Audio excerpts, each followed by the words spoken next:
Olá, para você que está acompanhando a programação da Rádio Defensoria, está no ar o programa A História Contada por Nós, uma iniciativa do Movimento Negro Unificado, da Coordenação Estadual de Política de Promoção da Igualdade Racial e da Secretaria de Estado da Saúde, CESAL, através do Núcleo de Ações Programáticas da Saúde da População Negra, em parceria com a Defensoria Pública Estadual.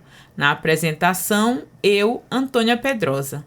Na minha companhia hoje vou conversar com a Alessandra e nós vamos falar sobre um trabalho de pesquisa. Ela que é uma pesquisadora, também uma educadora, vai falar para a gente sobre o teor dessa pesquisa, né, o que motivou ela a fazer a pesquisa, e vai ser um bate-papo muito interessante, com muitos dados, né, um arcabouço aí teórico que ela traz, muito significativo, e que, se utilizado pelo poder público, pode mudar, inclusive, né, algumas referências em relação à legislação, com o tema voltado para a proteção, né, e a não violência contra as mulheres.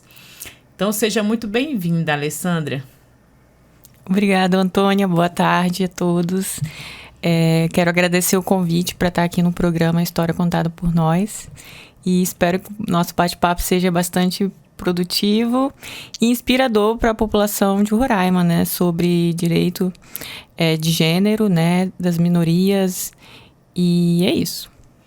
É importante ressaltar que o programa A História Contada por Nós tem o objetivo de gerar protagonismo e visibilidade às chamadas minorias, que possuem suas vozes silenciadas e sem a oportunidade de ocupar espaços em que sua fala seja validada, assim como ser um lugar em que possamos conhecer o que tem sido feito em prol da igualdade racial, da inclusão, do combate ao racismo e qualquer tipo de preconceito, não apenas em datas específicas. Também não podemos esquecer do agradecimento especial ao defensor público Oleno Matos por propiciar esse momento único. Lembrando que você pode acompanhar nosso programa pela plataforma online da Defensoria, no YouTube, da DPE e no Spotify. Então, sejam todos, e você, Alessandra, muito bem-vinda à História Contada por Nós. A Alessandra trabalhou com uma dissertação que é chamada de Mapeamento e Análise na Perspectiva de Gênero do Discurso Antigênero no Legislativo de Boa Vista, em Roraima. Alessandra Lima de Medeiros é cientista social e mestre em Sociedade e Fronteiras, com pesquisas dedicadas ao estudo de gênero, violência e direito das mulheres.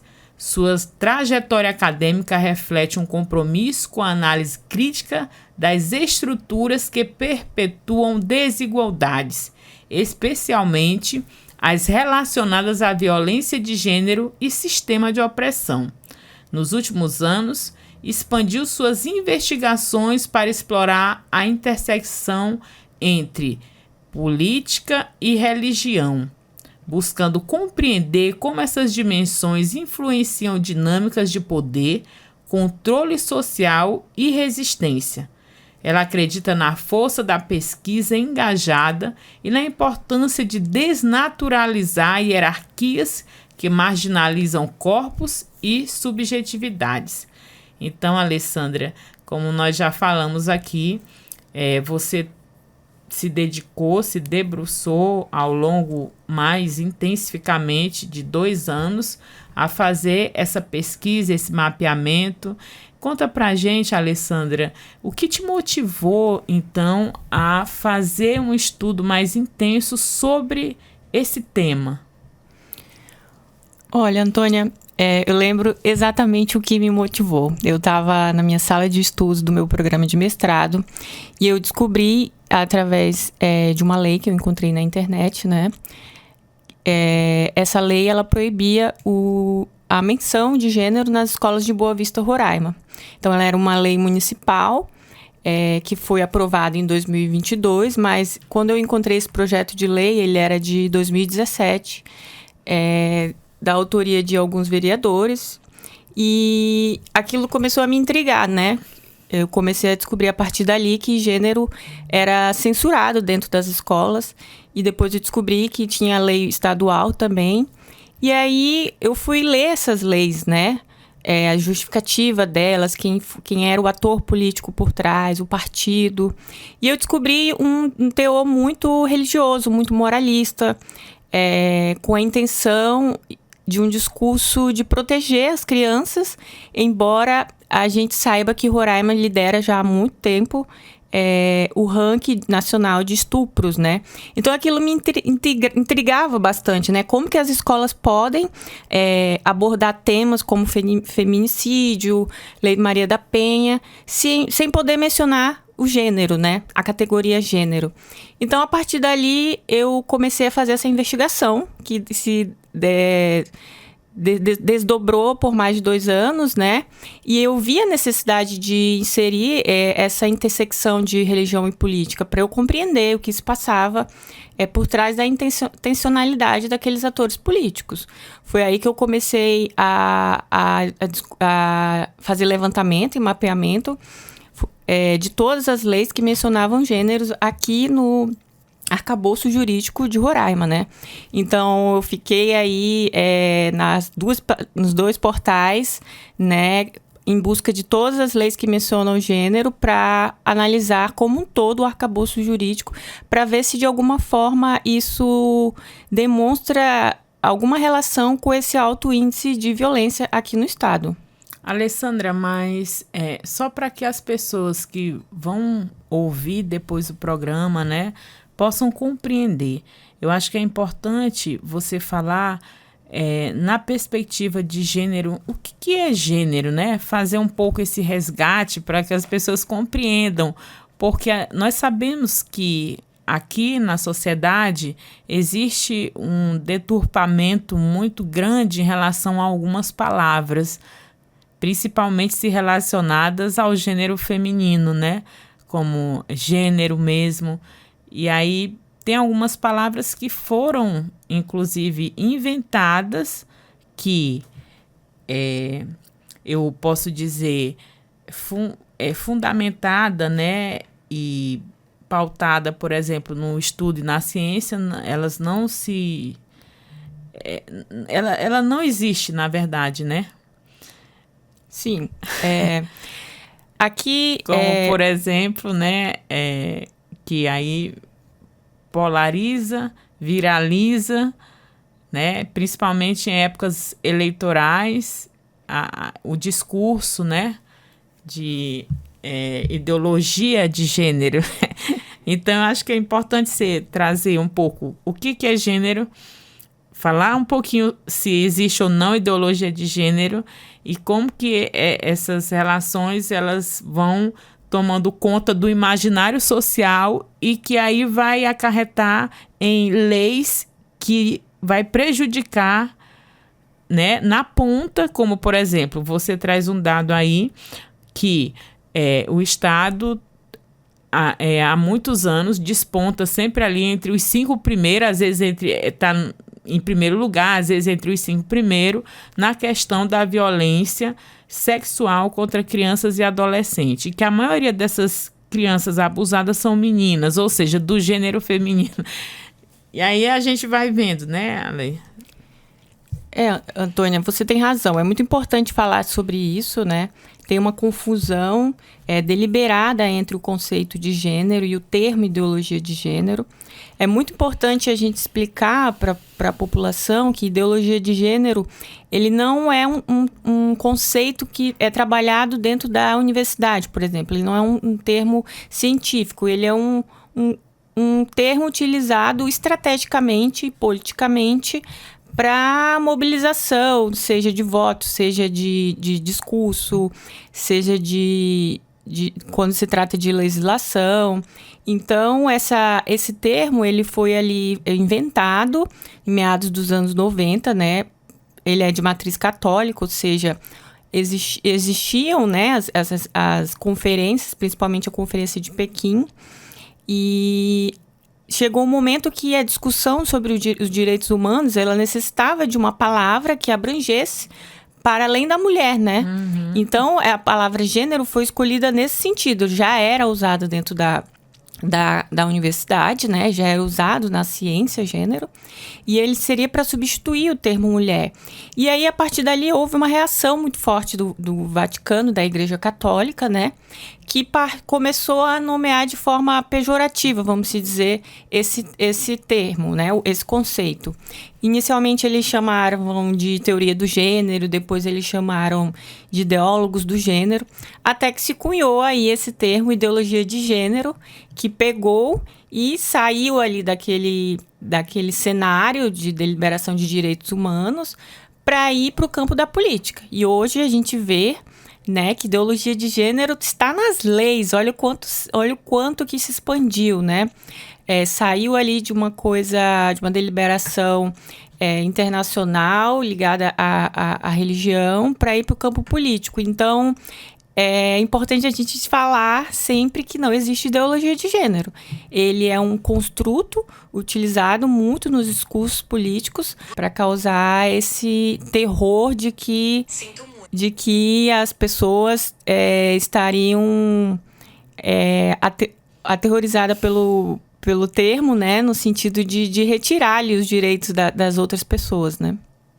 Então, no caso, utiliza-se dessa palavra e deturpa a real intenção e significado, porque, na verdade, o gênero era para ampliar uma política que abrangesse mulheres, pessoas, né, do gênero feminino que se identificam, e aí vem para esse campo da polarização política e criando uma narrativa que nós podemos dizer que dificulta, então, a realização e a efetividade de políticas públicas voltadas para a proteção do gênero, Alê? É isso mesmo. A deturpação, ela atrapalha nesse sentido, porque as pessoas hoje enxergam o gênero como se fosse como diz Butler, né, um fantasma, assim. É algo negativo, algo que como sinônimo de pedofilia até mesmo, né? Existiu estrategicamente atores sociais e políticos que veem o gênero dessa maneira, como anomalia, como sinônimo de pedofilia. E gênero não se trata disso. Gênero não vai mudar a sexualidade de ninguém, nem a identidade de ninguém. Gênero é uma categoria, né, muito útil para análise, né, como diz já muitas pesquisadoras, e é fundamental para a gente entender como que se dá essas desigualdades, né, estruturais dentro da nossa sociedade. E, inclusive, quando as pessoas vão preencher formulários, elas sempre vão colocar ali gênero. E aí as pessoas vão dizer feminino, masculino. E aí vai tendo outras categorias, não é? Inclusive, hoje. É isso? Hoje a gente vê até mesmo a tentativa de normalizar a questão do pronome também, né? Uhum. Porque as pessoas, elas querem ser reconhecidas como elas se identificam, né? E não como a sociedade diz que ela deve ser. E não só o gênero, como o pronome neutro, eles estão ali no mesmo espaço do preconceito, né? Do não entendimento, que as pessoas, em vez de buscar entender por que se criou esses conceitos, elas olham aquilo com preconceito e começam a falar no senso comum que as pessoas estão querendo inventar, que o sexo só existe dois, que a gente tem que seguir o que está dizendo na Bíblia, e argumentos assim do senso comum que a gente encontra bastante, né? Sim, que não... E a gente sabe, né, Antônia, que existem pessoas que não se identificam nem com o gênero feminino, nem com o gênero masculino, né? Então, hoje existem categorias justamente para acolher essas pessoas, né? Exatamente, para acolher as pessoas e também para incluir, que eu acho que é o mais importante, né? Eu li uma manchete, né, que o censo de 2022 foi divulgada no Roraima Notícias 24 Horas, que Roraima e Rio de Janeiro lideram o ranking de pessoas sem religião no Brasil. É interessante esse dado, né, Alice? Nos dois estados, 16,9% da população declarou não ter nenhuma religião. Roraima também tem a maior proporção de adeptos de tradições indígenas, tá? Mas aí, ao mesmo tempo que a gente percebe que a religião também tem influenciado cada vez mais na legislação com um amparo não jurídico, não da Carta Magna, mas utilizando da fé, que aí acho que a gente precisa falar que o Estado é laico, né? Prezar pelo direito individual das pessoas a proferir, sim, suas religiões, mas que quando se trata de política estatal, todos, todas e todes devem ser incluídos, não é isso, Ale? Sim, exatamente. A minha pesquisa também buscou, né, analisar como a influência religiosa ela tem moldado a política e a legislação aqui em Roraima, né, priorizando principalmente pautas morais em detrimento de direitos sociais e da diversidade, né. Isso me preocupou ao ver os dados, né, porque quando você pega o último censo do IBGE de 2022, a gente verifica que Roraima possui mais templos religiosos do que unidades de saúde e escolas juntos. Então, assim, isso é um dado que demonstra, assim, pra gente que existem muito mais igrejas aqui no estado do que outros tipos de serviços. E isso é a forma como a igreja vem avançando, né, e crescendo, e muitas vezes até mesmo substituindo o papel do Estado, né, em oferecer ali os direitos básicos. A minha pesquisa também tratou de fazer essa comparação, né, durante o levantamento das leis. Propositalmente eu joguei palavras-chave com termos religiosos, né, por exemplo, Bíblia, bíblico, evangélico, católico, para fazer um levantamento de projetos de leis e leis sancionadas, comparando com palavras-chave ali no que tange a direitos de gênero como diversidade, LGBT, LGBTQIPN+.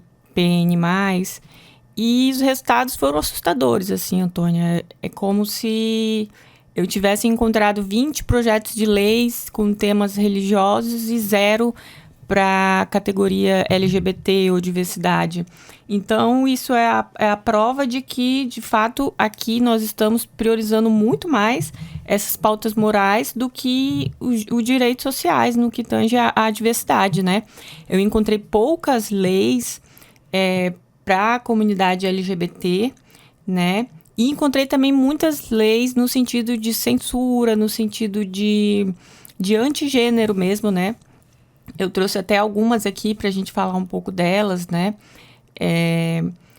E também falar que a gente tem uma lei aqui que promulgou, né, a lei da leitura bíblica nas escolas públicas e privadas.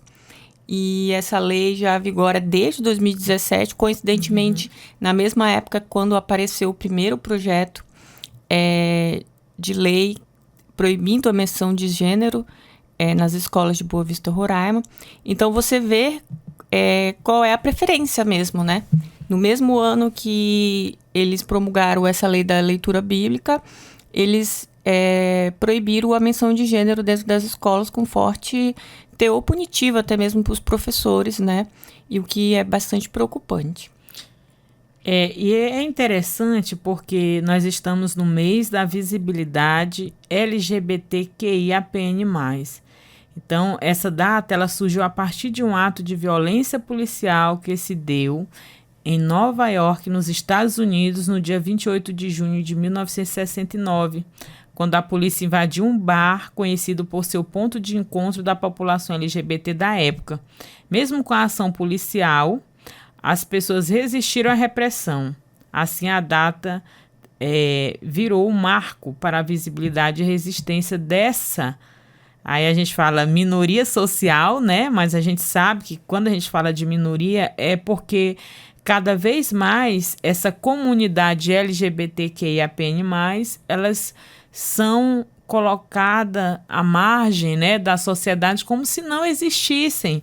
Então, são temas como esses que nós precisamos falar, nós precisamos dialogar para que essas populações, essas pessoas tenham seus direitos reconhecidos, né, seus direitos individuais. E aí você diz assim, nós precisamos, a sociedade precisa compreender e respeitar como a pessoa quer ser reconhecida. Eu acho que isso é muito importante quando a gente fala isso, porque não sou eu quem tem que dizer só existe 2 gêneros, homem e mulher. Se a pessoa, se o sujeito se identifica como, né, um outro, ele tem que ser respeitado no seu direito individual, não é isso? É isso. E aí, quando você traz esse debate sobre as leis, né, que proíbem a palavra gênero, por exemplo, né, que querem criminalizar essa discussão nas escolas, quando, na verdade, nós temos essa população, nós temos essas pessoas que têm o direito a essa aprendizagem. E aí você fala desse paradoxo, né, entre o Estado, a religião e o direito constitucional das pessoas. Como que fica isso? Olha, ao longo da minha pesquisa, através do mapeamento legislativo que foi feito do Estado, a gente se identificou, né, muito esse paradoxo da inclusão e a exclusão. O que de fato isso quer dizer, né? Quer dizer que a gente até tem leis que protegem, mas elas marginalizam muito, né? Principalmente no que tange aos direitos das minorias, né? Quando a gente fala de mulheres trans, pessoas não binárias e outras minorias que a gente tem. Quando a gente olha para o arcabouço jurídico de Roraima, percebeu-se através da classificação de categorias que o ordenamento ele privilegia muito e se concentra muito em mulheres cisgênero. Ou seja, falta muito... a legislação em Roraima falha em abordar a questão da diversidade e da interseccionalidade, né? Uhum. Isso acaba criando um cenário de inclusão performática, né? A gente acha que está tudo ótimo, que está tudo bem, tem bastante lei, mas se a gente for olhar de perto essas leis, elas não têm esse caráter interseccional que é super importante, porque a proteção é para quem, né? Qual é o perfil dessa mulher que a gente está falando? Uhum. E considerando Roraima um estado de fronteira, né, em que a gente tem bastante migração, é um estado de origem migratória, né, de muita luta, de origem indígena, né, e a gente vê leis que não estão preparados para abordar e acolher essas pessoas, né. Ou seja, ignora mulheres trans, pessoas não binárias. E a gente tem que lembrar que o Brasil é o país que mais mata pessoas trans no mundo, né? Pelo 16º ano. Acabou de sair um dossiê do ANTRA, né? De 2025. E nós temos mais de 169 assassinatos de travesti e mulheres trans em 2024. Então, quem que o legislativo roraimense ele quer proteger? É só a mulher cis? Né? Então, acho que o letramento de gênero, até mesmo para os legisladores, é urgente, sabe? Eles perceberem que esse perfil, ele não é só de uma mulher cis, né? Branca, heterossexual. A gente tem outras pessoas que precisam ser acolhidas, né?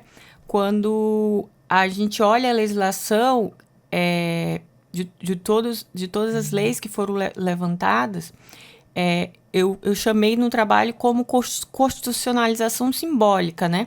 Que é uma teoria de um jurista e professor universitário, o Marcelo Neves, que essa teoria ela fala da função simbólica da política e do direito. Uhum. Então, nós, como população, enquanto população, podemos agora, a partir desse mapeamento, né, interpretar esses dados para verificar se o que nós estamos vendo não se trata de uma legislação simbólica ou se elas estão de fato levando transformações sociais efetivas, né, aqui para Roraima, mas sem deixar esses grupos marginalizados sem proteção, né? Eu lembro que recentemente eu estive em uma ONG aqui em Boa Vista, né, na universidade, e conversei bastante com o presidente Diniz, com a coordenadora Rayubi, e eu fiquei bastante triste ao sair de lá, sabe, Antônia? Você vê que o Estado não enxerga eles, né? O município não enxerga eles. E quando ajuda, sempre parece que na surdina, né? Por exemplo, provavelmente eles dão espaço e alguns equipamentos, por exemplo, para a parada do orgulho, né? Uhum. Que vai ter agora, que a gente está no mês do orgulho. Mas você não vê eles fazendo propagandas, né? Você não vê eles mostrando para a população que eles contribuíram para com esses eventos, né? Porque eu acredito que tem todo uma mobilização eleitoral por trás, né? Uma tentativa de moralização, como se não quisessem atribuir aquilo ao perfil político deles, né? E isso é preocupante, porque acaba que eles ficam marginalizados mesmo. Eu cheguei lá e eles me falaram o quanto foi difícil conseguir um psicólogo voluntário, né? Esse último mês que eles abriram um processo seletivo. E ele disse que só tiveram uma pessoa no estado inteiro se inscrevendo para o processo seletivo para ser psicólogo. E eles fazem trabalhos incríveis lá, né? Não só esse atendimento à população LGBT, como entrega de cestas básicas, enfim. Mas eles vão se virando como pode, sozinhos, assim, porque você não vê, de fato, assim, nenhum político mostrando alguma ajuda positiva para eles, assim. Até quer o voto, né? Mas não quer se comprometer em fazer uma defesa, digamos. E a gente sabe, né? Como que acontece a realidade, a vida dessas populações. E que por isso que eu acho que é muito importante, né? Quando você fala e traz, você pesquisou mais de 168 proposições. E a maioria dessas proposições são preocupantes, digamos assim, no sentido de que, de fato, baseado nos dados de violência contra essa população, né, que está incluída no gênero, elas precisariam de medidas mais eficazes e eu diria que também eficientes do poder público para que defendessem suas vidas, porque a gente está falando de pessoas que são assassinadas por serem quem são, né? E aí isso é preocupante, não é? Porque já tem esses dados da violência e as proposições, normalmente, que deveriam ser mais eficientes para proteger essa vida, não é isso que se vê. É exatamente isso. É porque, assim, eu não encontrei realmente muita legislação, quase nada, na verdade, né, para essa população. E algumas coisas me intrigaram ao longo desse mapeamento, né? Por exemplo, a gente vê uma lei que sancionou o Conselho Estadual de Direitos da População LGBTQIAPN+, né? Que é ali da instância do governo, do Estado mesmo, né? E ela foi criada desde 2013, né? Mas como que esse conselho não está dando conta dessas outras proposições legislativas restritivas que eu encontrei, né? Eu encontrei proposição e lei que busca restringir o direito e excluir essas pessoas dos espaços públicos. Por exemplo, além das duas leis de gênero, né? Que eu já citei aqui com você, Eu encontrei um decreto legislativo estadual que declara a filósofa Judith Butler persona não grata no Estado. Então, assim, para mim foi um susto, né? Descobrir isso, porque a gente está falando de uma intelectual... Quem é Judith Butler? Quem é Judith Butler, na verdade, né? Poucos sabem, mas ela é uma filósofa muito importante no mundo, né? E ela trata de assuntos do gênero, então provavelmente foi esse o motivo do deputado estadual na época, Jorge Mello, ter feito esse decreto, né? Mas o que por exemplo, o Conselho Estadual fez a respeito na época? Parece que nada, né? E aí continuou, né? Eu encontrei também... É muito importante eu falar aqui que quando se trata de esfera, eu encontrei mais leis restritivas na esfera municipal, tá? E isso é bastante integrante, assim, porque quando você pega hoje o perfil, que eu vou falar daqui a pouco um pouquinho disso, né? O perfil religioso hoje da bancada municipal, né? Quem faz as proposições. Quem faz as proposições, né? Quem está criando essas proposições. Então, eu encontrei mais proposições restritivas na esfera municipal. Por exemplo, eu encontrei um projeto que tentava restringir o uso de banheiro por pessoas trans nas escolas, né? Sempre com esse argumento de que eles estão protegendo as crianças. Encontrei 2 projetos que um tratava de estabelecer o sexo biológico como único critério para participação em competições esportivas, ou seja, excluindo o atleta trans, né? E esse projeto ele se tornou lei, né, desde 2023 para cá, ele tá vigorando, né? Também encontrei um projeto do ex-vereador Zélio Mota, que proíbe o ensino e o uso de linguagem neutra nas escolas municipais. Esse projeto também se tornou lei e está vigorando. Então, assim, eu fiquei bastante reflexiva quanto a isso, porque se a gente tem um conselho e não está fazendo nada a respeito, quem é que vai fazer? Porque essa criação dessas leis está vindo lá de dentro, né, do Poder Legislativo. Sim. Então, se o próprio conselho que eles aprovaram, não sei se tentando fingir um apoio à comunidade LGBT, mas se nenhum conselho está vigiando, nem monitorando essas proposições que estão sancionadas e estão aí causando essas exclusões, quem é que vai fazer isso por eles, né? Porque quando a gente vê as ONGs, elas estão se segurando sozinhas. Então, isso ficou bastante visível, assim, quando eu fiz o levantamento, né? E a gente tem que pedir um esclarecimento maior do Poder Legislativo quanto a essas proposições, porque ultimamente nós temos visto notas do STF já dizendo sobre a questão de derrubar legislações no Brasil inteiro sobre a questão do pronome neutro e até mesmo a questão de excluir atletas trans, né, do esporte, ainda com base em argumentos hormonais. Então, assim, é muito atraso, né, Antônia, assim, falando. E o curioso é que essa lei do atleta, né, essa lei foi criada pelo Idelson, o vereador Idelson.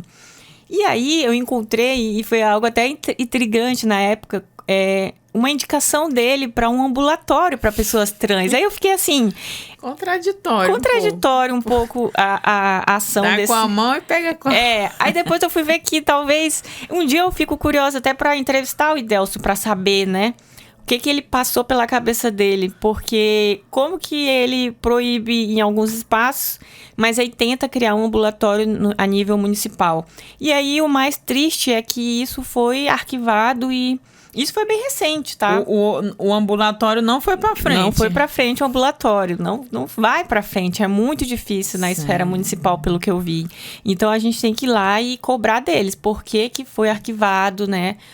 Porque até onde eu lembro da tramitação que eu vi no portal, o Poder Executivo que arquivou. Então, a gente tem que ir lá cobrar do Arthur para saber quais motivos, né? Porque a gente viu recentemente até que a Erika Hilton, né, ela está propondo a criação de ambulatórios para pessoas trans no Brasil. Então, assim, é o momento da gente chamar as ONGs, chamar as pessoas que estão dispostas a colaborar para ir cobrar a volta desse PL, né? Para ele ir para frente novamente, desarquivado, porque essas pessoas precisam ser vistas pela sociedade roraimense. Essas pessoas, elas existem, né? Eu acho que a gente precisa compreender. São pessoas que existem e que precisam dessa política pública do cuidado, seja da saúde, seja relacionado à educação, e aí tem pessoas que vão para as escolas e o nome ainda de batismo, né, o nome que foi registrado, mesmo ela fazendo toda uma transição, passa por situações vexatórias. Então, essas pessoas são uma realidade. E a sociedade, ela precisa respeitar e compreender e aceitar e acolher, porque, enfim, é como você falou, essa legislação, ela meio que invisibiliza, é como se essas pessoas não existissem e está na nossa cara, né? A sociedade, ela precisa ir se organizando no sentido de que mas isso no meu tempo não acontecia. Na minha época isso não existia.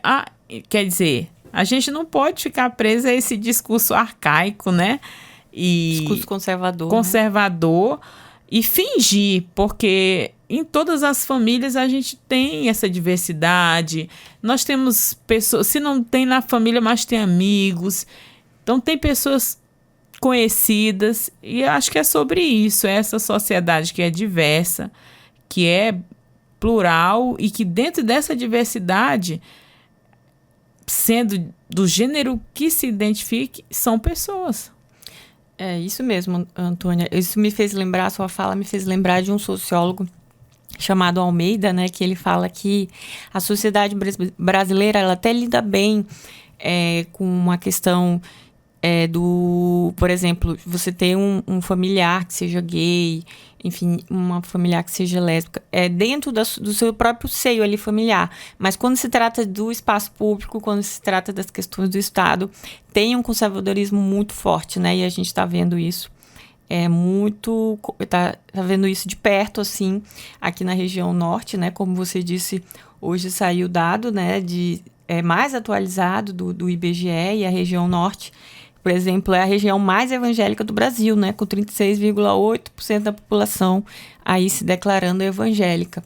Então, assim, tem uma questão do conservadorismo muito forte quando se trata do espaço público, né? E acho que a gente precisa ressaltar que a gente não está falando aqui sobre religião, mas a gente está justamente dizendo que a nossa Constituição Federal, ela prevê a laicidade, ou seja, todas as pessoas, elas têm o direito de professar a religião pela qual elas desejarem, mas que o Estado também tem a sua obrigação. E dentro dessa obrigação com absolutamente todas as pessoas, é que o Estado precisa promover políticas que atendam a essa diversidade. Então, acho que é essa a nossa fala. E também em relação ao gênero. Por que são importantes os estudos de gênero? Para que a gente compreenda as desigualdades de gênero pelas quais nós passamos, principalmente, né, as mulheres e essas populações. E aí, quando a gente fala de desigualdade de gênero, ela vai perpassar por diversos setores, seja o setor econômico, seja o setor cultural, religioso, enfim, o mundo do trabalho, as desigualdades de gênero. A pessoa que se diz, por exemplo, que não se identifica como nem masculino nem feminino, tem mais dificuldade ainda de ter acesso a um trabalho formal. Então, os estudos de gênero, ele vem para mapear e revelar como que essa sociedade hoje lida com as pessoas, classificando-as e excluindo-as em diversos setores, porque ainda existe um patriarcado muito forte que dita as regras dessa sociedade. E aí, como tu diz, embora que dentro de casa eu haja de uma forma, para a sociedade eu vou agir de outra. Na minha família até reconheço. Mas se eu sou um parlamentar e eu vou manter uma postura conservadora para atender aquele discurso conservador que é como se as coisas fossem determinadas. É um pouco disso, né? Não só atender a um discurso conservador, né? Eu acho que também essa questão da mobilização, né, eleitoral, em época de campanha da mobilização de voto. É claro que é importante eu também falar aqui, né, assim como a Antônia disse, que a gente não está falando que religião é algo ruim, né? Não é isso, mas a gente está falando naquele sentido de quando a religião se mistura com política, e aí a gente vê essa mobilização eleitoral da população, de tentar fazer essa defesa da família, mas só a família heteronormativa, né? E aí isso complica, porque as coisas hoje no mundo mudaram e a gente... Só rapidinho, Ale, pela essa família heteronormativa e também massificando um discurso baseado no que você acredita que é a sua religião, sem levar em consideração, inclusive, as demais religiões. Exatamente. E aí é onde a gente fala que o Estado laico ele não pode intervir, né, no sentido de não promover políticas para todas, absolutamente todas as pessoas. Exatamente. Inclusive, essa mesma atualização hoje do IBGE revelou isso, né? O aumento de variedade de religião no Brasil, das pessoas se identificando com outros tipos de religião, né? Então, assim, a gente não pode priorizar só uma religião. Então, o que a gente está vendo hoje muito com o avanço, né, dos evangélicos ao poder, que é a bancada, né, dos evangélicos, a gente vê muito isso, uma moralidade, né, que dita só através do que a religião deles fala ou o que eles pensam enquanto é o correto, né, enquanto é o certo, e não existe isso. É importante falar que o discurso antigênero, né, eu gosto muito quando a Butler fala que o discurso antigênero ele anda muito com a defesa dessa família heteronormativa, né, porque é usada para reforçar a ideia de que a estabilidade social depende da preservação da família tradicional e da moralidade cristã. Então, quando a gente vai olhar o que está por trás, é exatamente isso, né? É você acreditar que só aquela forma de família é a família pura e certa, né? Para manter essa ideia de raça pura, ou então de estabilidade social. São quando a gente analisa muito a questão do gênero no que tange a questão do neoliberalismo, né? É muito importante a gente falar isso também.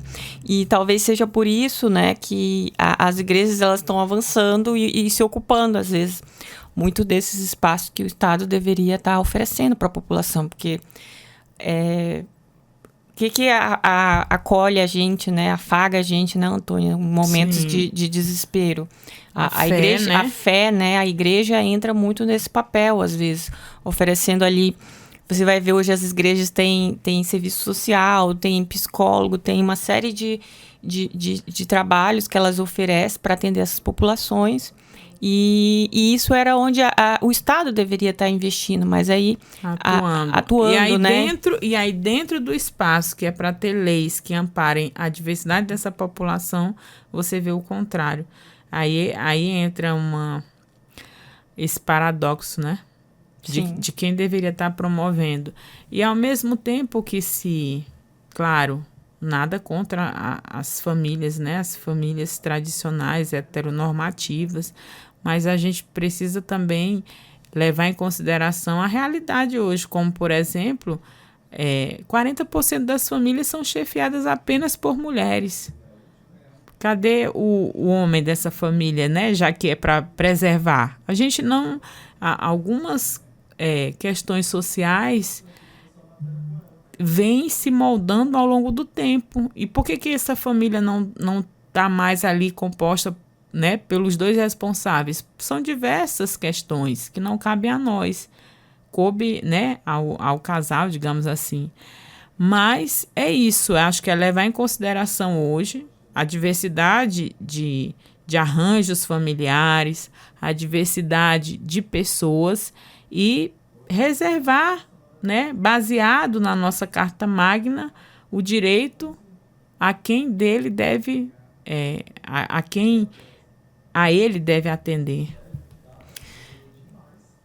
Isso você tem razão. É importante que a sociedade ela observe esses movimentos que a gente vem sentindo, né, observando no dia a dia de mudanças, né. Fiquei bastante preocupada com os dados quando você verifica que a bancada municipal, a grande maioria se identifica com a religião evangélica, né? E quando você vai ver o ativismo parlamentar daquele ator político, né? A grande maioria das leis propostas são nesse sentido, não só de criar direitos para eles, né? Eu encontrei bastante proposições, desde o dia do missionário, ou incluir no calendário. Eu encontrei até campeonato da Bíblia. Então, e o mais curioso, eu não encontrei nenhuma proposição que tenha sido sancionada em menos de 8 meses. Então, assim, por que as leis que tratam dos temas religiosos são sancionadas de uma maneira tão rápida, enquanto outras vão para o arquivo, né? Então, a gente precisa entender que a população ela é diversa, ela não tem só ali um setor religioso evangélico, ela tem outras religiões, pessoas que não se identificam com nenhuma religião, porque acaba que marginaliza, e a marginalização ela acaba tirando vidas, né? Isso preocupa. Então, quando eu fiz a minha pesquisa, né, o intuito era que talvez através, observando esse arcabouço jurídico, eu encontrasse alguma resposta para número de dados tão alarmantes, né, que a gente, e notícias direto de tanta violência enfrentada de gênero aqui em Roraima, né, porque é importante a gente lembrar que esse arcabouço jurídico, ele vem de um espaço, né, que é um campo social e político, e que talvez esse conservadorismo, ele responda por essa violência que a gente vê ainda tão alta aqui em Roraima, né?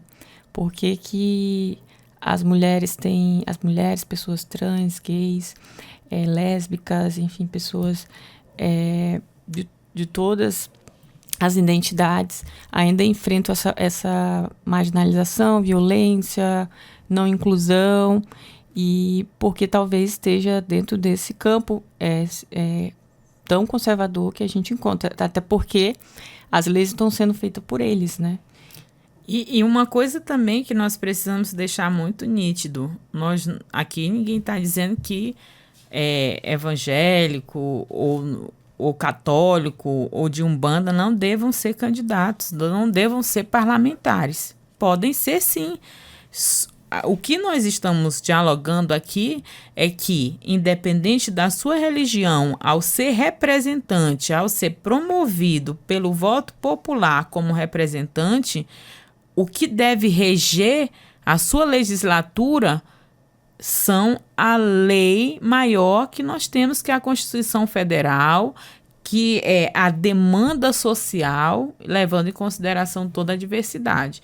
Então, tudo bem, eu sou parlamentar, eu tenho uma religião Y, mas eu vou atender a demanda na diversidade e de acordo com a legislação, com a Carta Magna do país. Então, acho que é isso, porque as pessoas podem dizer, foi uma pesquisadora lá falar mal dos evangélicos. Não é isso.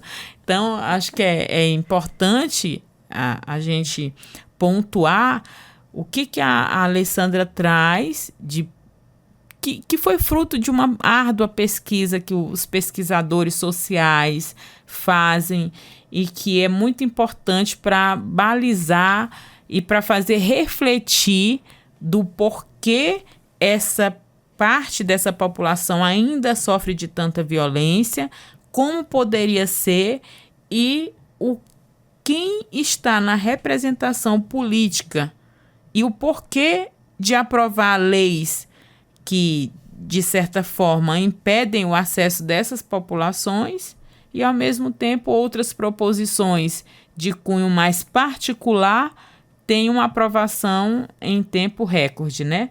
Então, acho que é isso. E, Ale, eu queria que você falasse mais o que você achar que seja necessário, importante. A gente já está indo aqui para os finalmente da nossa entrevista de hoje. E gostaria já de antemão agradecer muito a tua participação e contribuição nesse espaço que é muito importante e que com certeza você vai vir outras vezes falar com a gente, trazer mais dados, e é muito bom e importante ouvi-la. Obrigada, Antônia. Só para encerrar, você já tentou esclarecer, né? A gente não está aqui para falar mal de uma religião X ou Y. Não se trata disso. Se trata de dados, né? De ciência, e que a gente está tentando entender, né? Porque eu vejo que ainda Roraima enxerga essa questão de violência de gênero ainda só como violência contra a mulher, e não é isso, né? Exato. A gente tem que ampliar para pensar que essa violência ela atinge pessoas trans, por exemplo, e é uma mulher que ela não é só cisgênero, né? Heterossexual, ela pode ser indígena, ela pode ser migrante, ela pode ser negra, né? Sim. Então, a dimensão interseccional é muito importante, o letramento de gênero é muito importante para todas as instituições e categorias que trabalham no enfrentamento da violência. Enquanto a gente não fizer isso, a gente vai, infelizmente, continuar vendo essas cenas, né, esses dados de violências tão alarmantes, né? Porque não dá mais para acreditar nessa política de entregar panfleto na rua com o Disque 180, porque isso, de fato, não resolve só o problema, né? O problema ele tem uma dimensão interseccional e diverso que precisa ser olhado urgente pelos legisladores, por todos os atores sociais de Roraima, né? Eu lembro que eu estava recentemente numa reunião na UFRR para se tratar, né, sobre a violência contra a mulher, junto com a CGU, e eu lembro de uma fala de uma professora que me marcou muito, e como que eu me identifico com a posição dela, né? Eu acho que já passou da hora da gente ficar só no plano da educação, né? Vamos reeducar, vamos ensinar. Eu acho que às vezes também tem que ter um pouco de imposição, né? No sentido, assim, de já ter um espaço, né? Para aquelas minorias, para a mulher, né? De que adianta a gente tanto falar, entregar panfleto, mas se não tem uma cota, por exemplo, dentro das universidades, para que mulheres assumam cargos lá dentro, né? Se ainda visivelmente as lideranças são masculinas e esse patriarcal tão forte, né? Então, acho que a gente precisa sair desse plano muito educativo, que ao primeiro momento não está resultando em baixar dados, e passar por uma imposição, né? Porque é nítido que não está mais atendendo aos dados que são tão alarmantes. Eu acho que eu vi até que recentemente vai ser aberta uma audiência pública, né? Uhum. E é importante até falar disso aqui, vai ter uma audiência pública na esfera municipal, né? Eu espero que eles convidem os movimentos, né, para participar.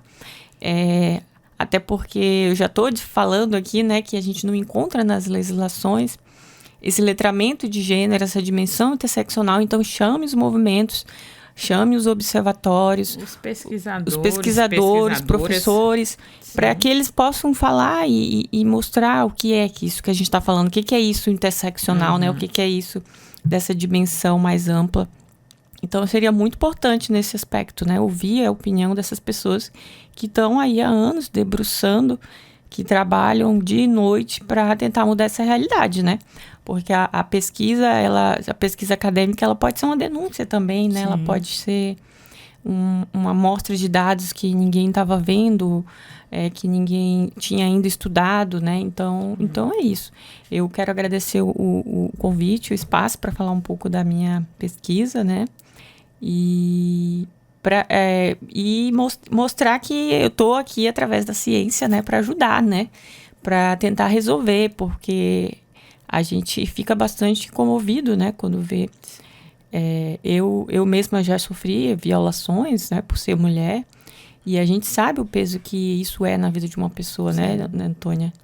O trauma, enfim, todo o processo também de enfrentamento de denúncia, violência institucional.